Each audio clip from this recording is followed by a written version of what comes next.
Standard Charter Champions and Chater Cup is next up for us, and for another angle on the race as well, on the website Multimedia Showcase HK Direct this week, Ed Sadler and Declan Schuster, plus Kate Hunter from Japan with her thoughts on the Japanese raider Happy Grin.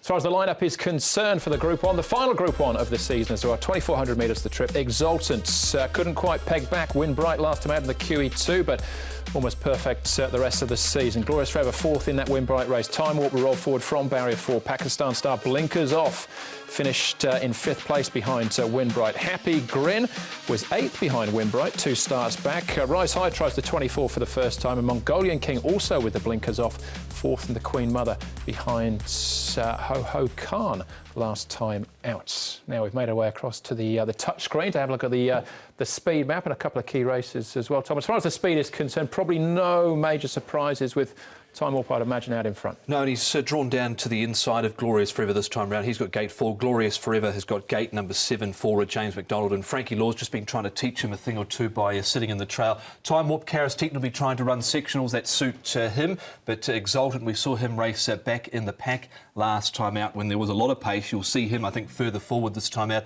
and Zach will be certainly mindful to not let Time Warp get away with some cheap sectionals in the race. All right, OK, Happy Grin looks like a tough run, if that's right, Brett. What have you got as far as track work's concerned? Well, let's have a look at the likely favourite, Exultant, as you've mentioned, looking for his 3rd Group 1 of the season. And he'd probably be vying for Horse of the Year if Beauty Generation wasn't around on what he's done already.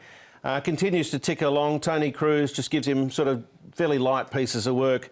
Pakistan Star. He looks a new horse completely since he's arrived at Paul O'Sullivan's stable. Actually working with the pacifiers on, but we know on race day Sunday it'll be the first time he goes around semi-naked. Speaking of naked, here's Happy Grin on screen, the Japanese runner, and he was on his lonesome on the turf there, as you can see, last Thursday's. Big, strong type of horse, obviously coming out of the NRA. So he's a Japanese horse that we don't know too much about, but he was the 2018 Horse of the Year in the NRA. NAR, sorry. Yeah. So he's certainly worth respecting. Yeah, and we'll have a look at that run in the Japan Cup as well in a moment or so. Let's start off, though, with Group 1 form. We'll go back to the FWD QE2 Cup on Champions Day, and a number of horses to focus on here, starting off with Exultant. Now, on this occasion, he's dropped in. There was plenty of pace. We knew there was going to be speed as well with Time Warp and Glorious Forever. Fiore rolled forward as well.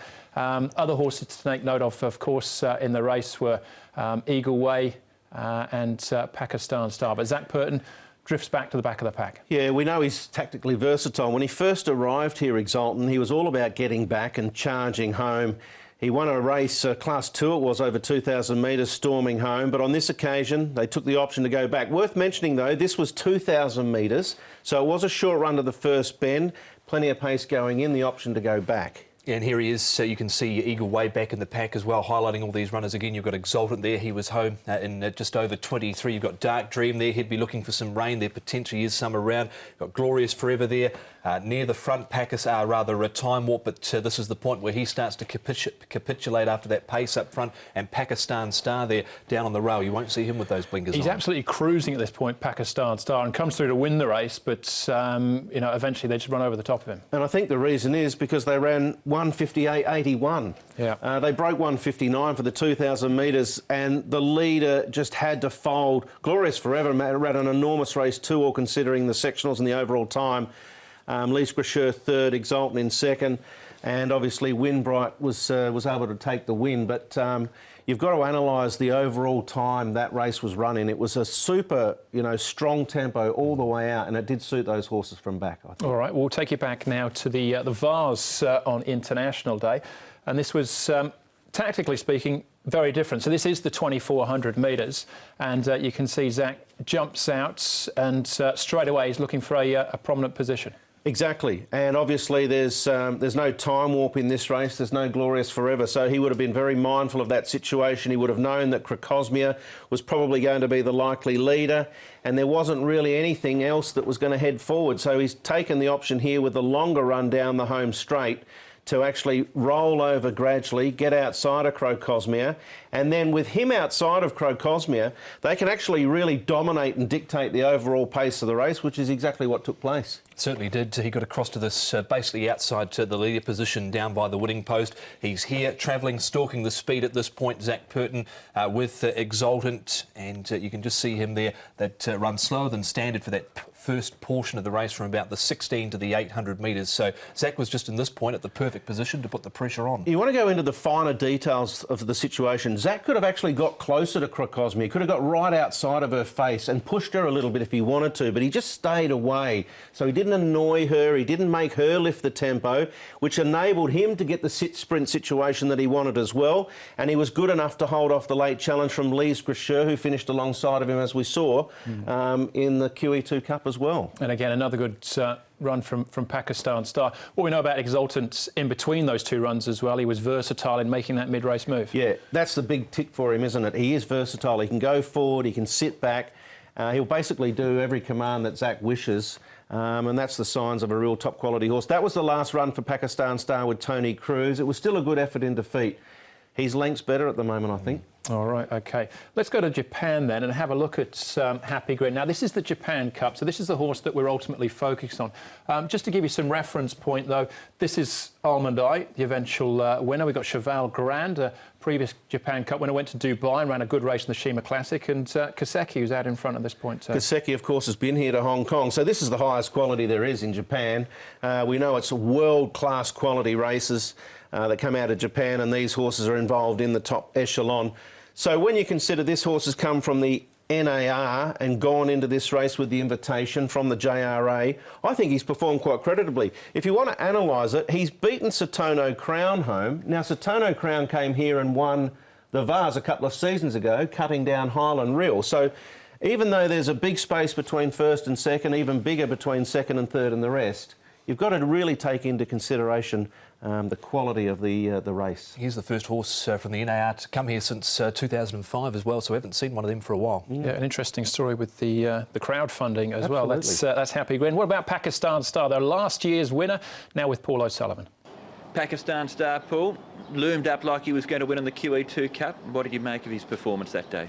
Yeah, I think he just summed it up. You know, he got the sprint at the top of the straight, and it was a very good ride from Matthew. We had planned on sitting for a lot longer than we did, but when the gap opened up, he was committed to take it. And you know, at the 300, he looked damn near the winner, and just sort of ran out of puff. They did run, you know, an exceptionally fast time and a very strong field. And you know, maybe as he's got older, he doesn't want to go as far as what he did when he was younger. So does that concern you, stepping up to 2,400 metres? Well, he won the race last year, so really, you know, you can't sort of use that as an excuse. But, and, you know, with the two brothers in there, there's usually a fair bit of speed on.